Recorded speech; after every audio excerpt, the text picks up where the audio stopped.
వైశాఖ పురాణము 16వ అధ్యాయము. వైశాఖ మాసము సాత్విక ధర్మము.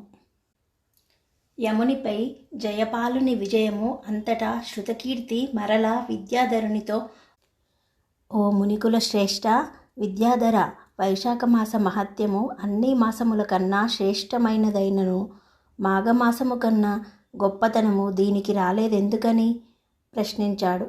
విద్యాధరుడు ఇట్లు చెప్పసాగాడు.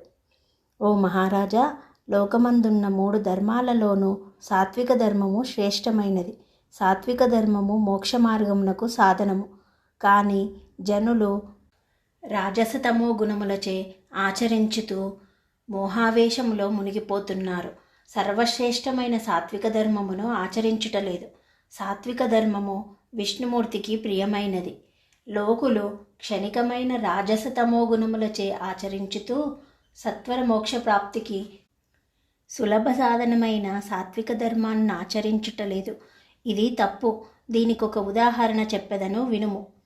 పూర్వము జయపాలుడనే రాజు కాశీక్షేత్రాన్ని పరిపాలన చేసేవాడు. అతడు మిగుల సాత్వికుడు, అనగా శాంత స్వభావము కలవాడు, మిక్కిలి జ్ఞాన సంపద కలవాడు. అతడొకనాడు వేటకు వెళ్ళి అక్కడ ఉన్న వశిష్ఠ మహర్షి ఆశ్రమమును ప్రవేశించాడు. అది వైశాఖ మాసం అగుటచే వశిష్ఠుడు అప్పుడు తన శిష్యులచే చలివేంద్రాలను పట్టించసాగాడు.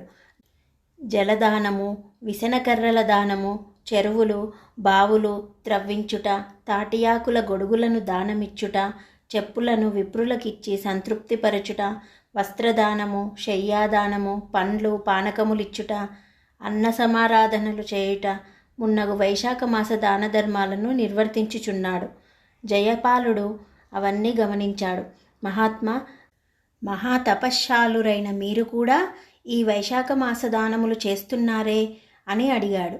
ఓ రాజా, వైశాఖ మాస దాన ధర్మములను పాటించిన వారెవరైనా మరణించిన పిదప విష్ణుపదము నొందగలరు అని చెప్పగా విన్న రాజు వైశాఖ మాస మహత్యమును గురించి విన్నవించవలసిందని ప్రాధేయపడ్డాడు. అంతటా వశిష్ఠుల వారిట్లు చెప్పుచున్నారు. ఓ రాజా, వైశాఖ మాస మహత్యమును గురించి ఎంత చెప్పినను స్వల్పమే అగును. వైశాఖ మాస పూజలు సర్వపాపక్షయకరములు. ఇవి మోక్షప్రాప్తికి సులభ సాధనములు. సామాన్యులు కూడా ఆచరించి తరించగల ధర్మములు. వీటికి పైసా ఖర్చు ఉండదు. ఇది సూక్ష్మంలో మోక్షాన్ని ప్రసాదించు భక్తి మార్గం అని ఉపదేశించాడు. వైశాఖ మాసము మిక్కిలి పుణ్యదాయకమైన సమయము. ఈ మాసములో చేయు దానధర్మములు వైశాఖ మాస కృత్యములు అయిన జలదానము, అన్నదానము, ఛత్రచామరాదులు, శయనదానము, పరుపు దిండు మున్నగునవి దానం చేయుట, గ్రీష్మ తాపమును ఉపశమింపచేయు దానములనిచ్చి విప్రులను సంతృప్తిపరచుట మున్నగునవి చేసినచో వారు శ్రీహరి కృపకు పాత్రులై విష్ణు సాయుధ్యము నందగలరు. ఈ మాసమందు ప్రతిరోజు శ్రీహరి పూజలు చేయుట వల్లను శ్రీహరిని ఆరాధించుట వల్లను విశేష పుణ్యము సంప్రాప్తించగలరు. కావున ఓ జయపాల మహారాజా, నీవును ఈ వైశాఖ మాస పూజలు నిర్వర్తించుము. నీ రాజ్యమందు కూడా వైశాఖ మాసమున నిత్యము శ్రీహరి పూజలు చేయునట్లు పాలింపుము. నీకు శుభములు చేకూరగలవు అని ఆశీర్వదించాడు. జయపాలుడు మహర్షి చెప్పినట్లు తన రాజ్యంలో అందరూ వైశాఖ మాస వ్రతములు దాన ధర్మాలు ఆచరించినట్లు ఆజ్ఞాపించాడు. రాజాజ్ఞ ప్రకారము ఆ రాజ్యమందు జనులందరూ వైశాఖ మాస వ్రతములు, విప్రులకు దాన ధర్మములు, శ్రీహరికి పూజలు, భజనలు, సకలోపచారములు గావించును సుఖముగా నుండిరి. ప్రజలందరూ వైశాఖ మాస ధర్మములను పాటించసాగిరి. రాజ్యమంతా సస్యశ్యామలముగా సుభిక్షముగా నుండెను. రోగాలు లేవు, మరణాలు లేవు. జయపాలుని రాజ్యము నుండి చావులు లేకపోవుటచే యమధర్మరాజు కోపించి సైన్య సమేతుడై జయపాలునిపై యుద్ధం ప్రకటించాడు. యమధర్మరాజుకు జయపాలునికి ఘోర యుద్ధమే జరిగింది. ముందుగా యమభటులు వచ్చి జయపాల రాజ్యమును ముట్టడించారు. జయపాలుడు అత్యంత చాకచక్యంతో వారినందరినీ ఓడించి వెనుకకు పంపేశాడు. పిమ్మట సుశిక్షితులైన యమ సైన్యాధిపతులు జయపాలునిపై యుద్ధము చేసి ఓడిపోయి వెనుదిరిగారు. యమునికి ఆశ్చర్యమేసింది. తప్పదనుకొని తానే స్వయంగా యుద్ధానికి వచ్చి జయపాలునితో తలపడ్డాడు. ఇద్దరికీ ఘోర యుద్ధమే జరిగింది. యమధర్మరాజు తన వద్దనున్న ఆగ్నేయాస్త్రాన్ని ప్రయోగించాడు. అది నిప్పులు చిమ్ముతూ జయపాలుని పైకి రాసాగింది. జయపాలుడు అంతటా మనస్సులో శ్రీహరిని తలుచుకొని జలబాణమును ప్రయోగించాడు. జలబాణము జలమును వర్షిస్తూ ఆ అగ్నిని చల్లార్చాడు. యముడు కత్తిని దూసి మీదకు రాబోవునంతలో జయపాలుడు దానిని ముక్కలు ముక్కలుగా చేశాడు. యమునికి దిమ్మదిరిగిపోయింది. ఔరా, ఎంతటి విచిత్రము! ఈ జయపాలుడెంతకు లొంగకున్నాడే అనుకొని చివరగా తన ముఖ్యాయుధమైన కాలదండమును ప్రయోగించబోవునంతలో శ్రీ మహావిష్ణువు తన భక్తుడైన జయపాలునికి మరణము సంభవించునని తలచి తన ముఖ్యాయుధమైన సుదర్శన చక్రమును యమునిపైకి ప్రయోగించెను. అది యమదండమును తుత్తునియలుగా భావించి యమునిపైకి పోవుచుండగా జయపాలుడు అడ్డుపడి నమస్కరించి, ఓ సుదర్శన చక్రమా, శాంతింపుము. ముందు శ్రీహరి నీ ద్వారానే కదా లోకోద్ధారణ చేశాడు. దుష్ట సంహారునికై నీవు వినియోగపడతావు, కానీ జగత్సేవకుడైన యముని చంపరాదు. యముడే లేనిచో పాపులను శిక్షించేదెవరు? దండనాథుడు దండిస్తాడనే కదా సర్వజీవులు సన్మార్గంలో చరిస్తున్నాయి. లేనిచో దుర్మార్గులు దుష్టులు అధికమై శిష్టులు సన్మార్గులు అల్పత్వం నొందుచున్నారు. పుట్టినవాడు గిట్టనిచో పుడమికి భారమే కదా. కావున యముణ్ణి క్షమించి వదిలిపెట్టుము. లోకరక్షణార్థమే కదా శ్రీహరి నిన్ను తనకు తోడుగా తెచ్చుకుంటున్నది. మరి యముడు కూడా శ్రీహరి ఆజ్ఞానుసారమే కదా పాటుపడుచున్నాడు. కావున మీరిద్దరూ శ్రీ మహావిష్ణువు యొక్క ప్రియోద్యోగులే. నీవు శ్రీహరికి అలంకార భూషమునుగా ఉండి ఆయన సేవలో తరించుము.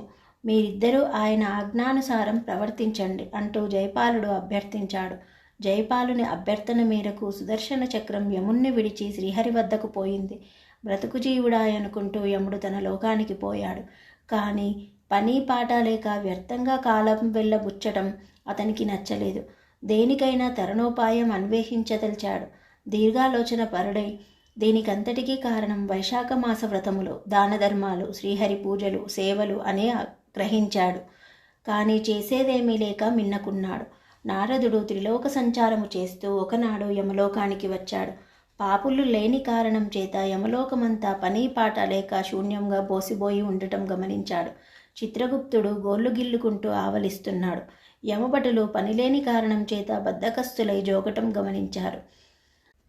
యముడు మిక్కిలి చింతాక్రాంతుడైయుండుట చూచి, ఏమిటిది యమధర్మరాజా, ఇది నరకలోకమేనా?